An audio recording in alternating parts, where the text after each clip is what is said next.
Welcome to the deep dive. Today, we're taking all the complexity out of time series forecasting.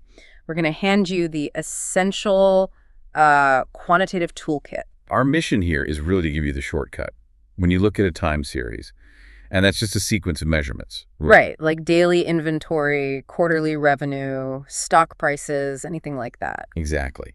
We're looking for patterns in that data that help us predict what's coming next. And the whole premise here, the fundamental assumption, is that the patterns that existed in the past are not just measurable, but that they're also going to continue into the near future. That's the key. If you don't believe that pattern continues, well, then these methods are pretty much irrelevant. So where do we start? You can't just jump into the math. The single most crucial first step is to plot the data. Just see it visually. You have to put time on the horizontal axis and your variable, the thing you care about, on the vertical. You have to visually identify the underlying pattern, because that pattern is your roadmap.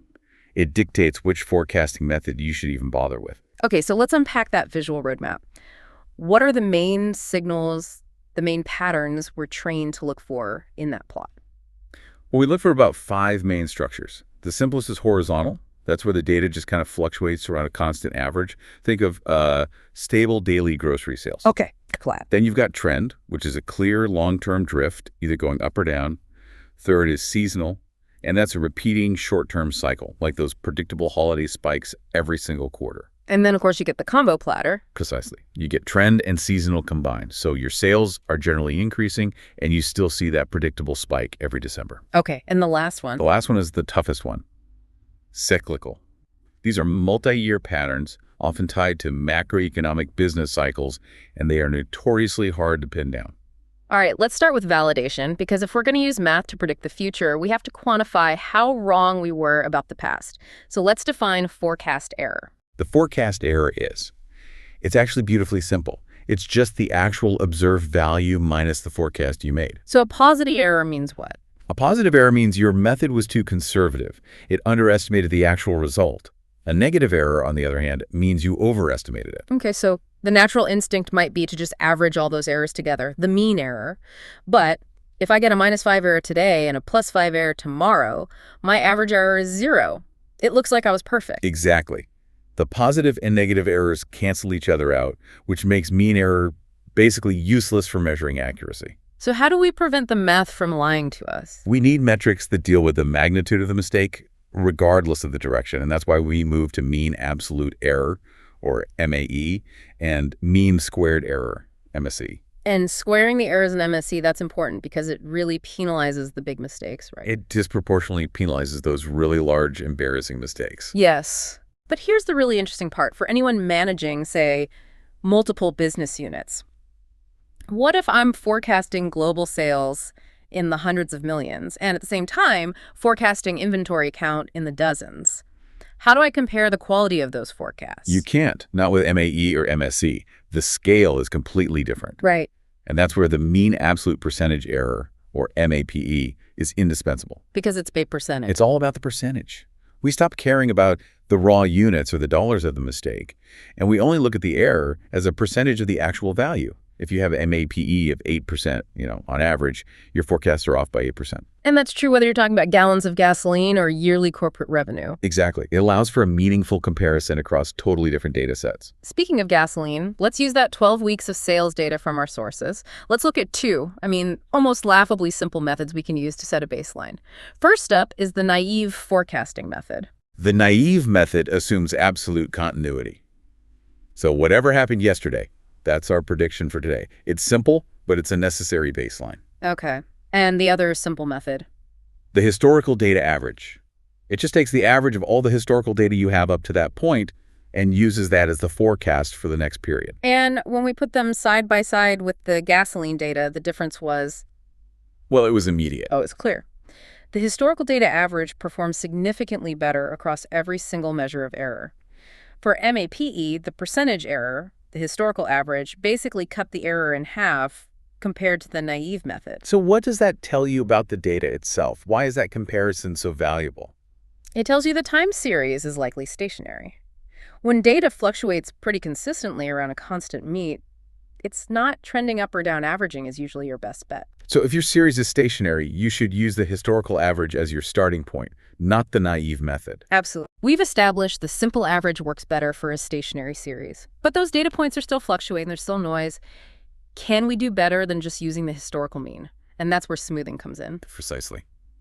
If we see that horizontal pattern, the goal is to filter out that random, unpredictable noise and get closer to the underlying mean. The first method we use is the moving average, or MA.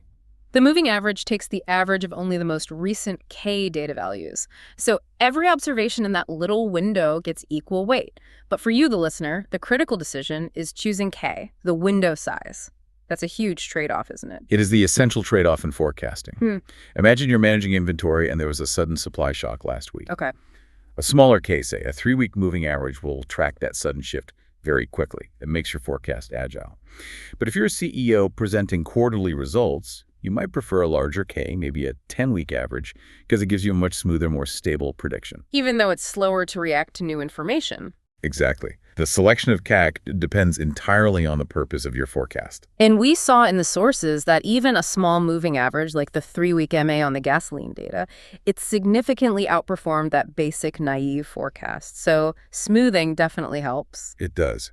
But moving averages are a bit blunt. They treat old data within the window the same as new data, which is often a mistake.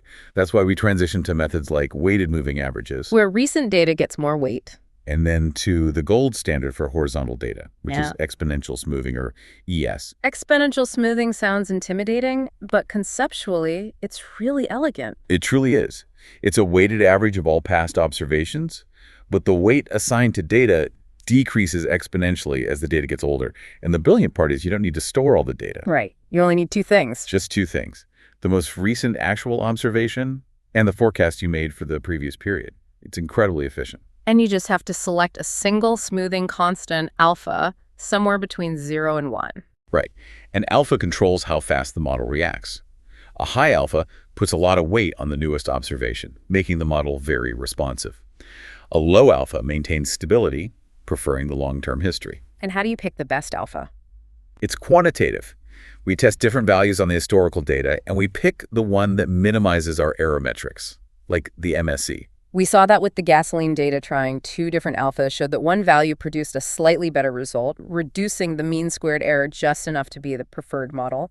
We always let the historical accuracy guide us. Always. Okay, so smoothing methods are fantastic for stationary, horizontal data. But what happens when we plot the data and see a clear, long-term direction, a definite trend? Well, then we can no longer treat time as random noise. We have to treat time itself as the independent variable. This is where we move into trend projection using regression analysis. Like the bicycle yearly sales example. Over 10 years, sales were consistently going up. Yep. So we found the line of best fit that minimized the squared errors. And the resulting equation had a slope of 1.1. For the learner, what does that number, 1.1, instantly tell them? It's the immediate insight. It means the company experienced an average growth of 1,100 units per year. That linear slope becomes our forecast. If we trust that trend will hold, we just plug in the next time period, year 11, and predict sales of 32,500 units. But not all growth is a straight line. Sometimes growth accelerates, like revenue for a product that's hitting mainstream adoption. And that requires a nonlinear trend. We saw this with the cholesterol revenue time series. You might use a quadratic model, one that includes a squared time term, to capture that acceleration. And the forecast for that was much higher, reflecting that curve. Much higher. For that time series, the forecast for year 11 was about $112.5 million. Now, beyond just time, we also have to consider causal methods, which account for autocorrelation. That's the idea that the value today is correlated with its own past values. We use lag variables for this. This is so crucial for understanding product cycles.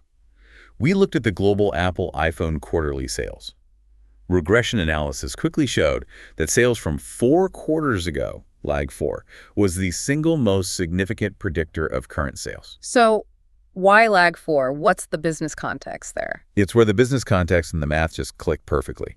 Consumers generally don't buy a new high-end phone every quarter. They buy one about once a year. Right. Therefore, sales in the same quarter of the previous year are the strongest predictor of current demand. It's much more important than what happened last quarter. So the model basically just confirmed what we already knew about consumer behavior. It did.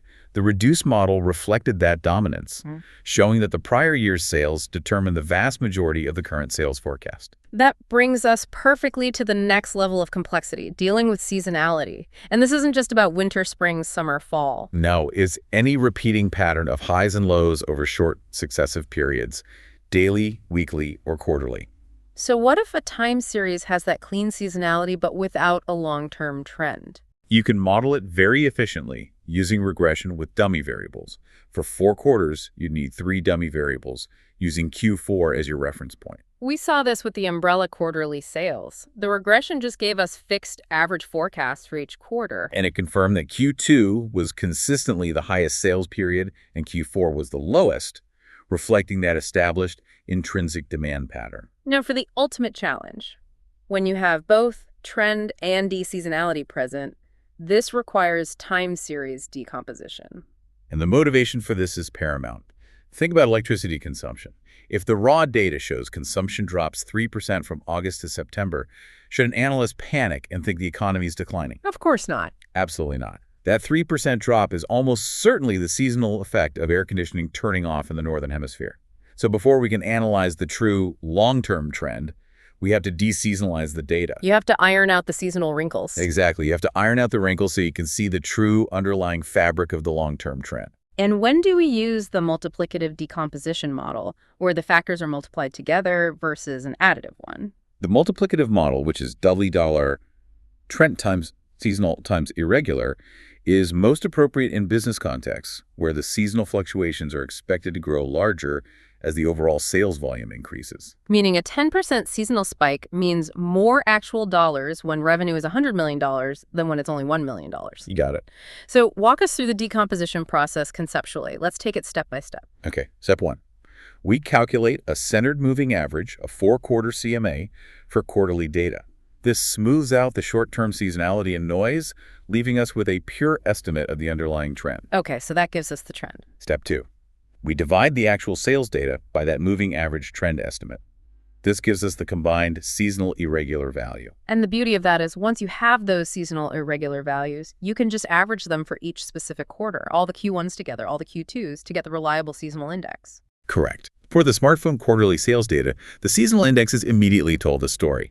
Q4 had an index of 1.14, meaning it was consistently 14% above the trend line, which is that holiday strength. And Q2 was the opposite. Right. Q2 had an index of 0.84, meaning it was consistently 16% below the trend. So the final step is to project the future forecast using all of this newfound structural knowledge. You do that by first using the seasonal indexes to deseasonalize the original sales data. You then fit a simple linear trend line to this nice, clean, deseasonalized data and extend that line into the future. That's your base forecast. That's your base. Finally, you multiply that base forecast by the appropriate seasonal index to reintroduce the expected seasonal bump or dip. So that Q4 forecast in year 5 gets adjusted upwards by that 1.14 index, capturing both long-term growth and seasonal demand. That is a phenomenal summary of the entire forecasting hierarchy. We've moved from simple comparisons through smoothing and all the way to advanced structural models for trends, lags, and seasonality. We have. And the one component that remains, sort of the ghost in the machine, is the cyclical component. Right. Mathematically, it sits right there in the full model. Trend times, cyclical times, season alt times, irregular time. It represents those multi-year patterns, like business expansion or recession, that are analogous to seasonality, but spread over a much longer timeline. But the sources seem to indicate that predicting this element is where the quantitative models really start to break down. And that is the ultimate challenge for any long-range forecaster. Cycles, they usually vary in length, unlike reliable seasonality. That makes them incredibly difficult to identify, to isolate, or even to separate cleanly from the long-term trend. So what do people do in practice? In most practical applications, they're just combined into one overarching trend cycle component. And this raises a crucial question for you to explore as you apply this knowledge. If those underlying multi-year economic and business cycles are so elusive and so hard to pin down mathematically, how certain can any quantitative forecast truly be once you try to stretch it out beyond 2 or 3 years?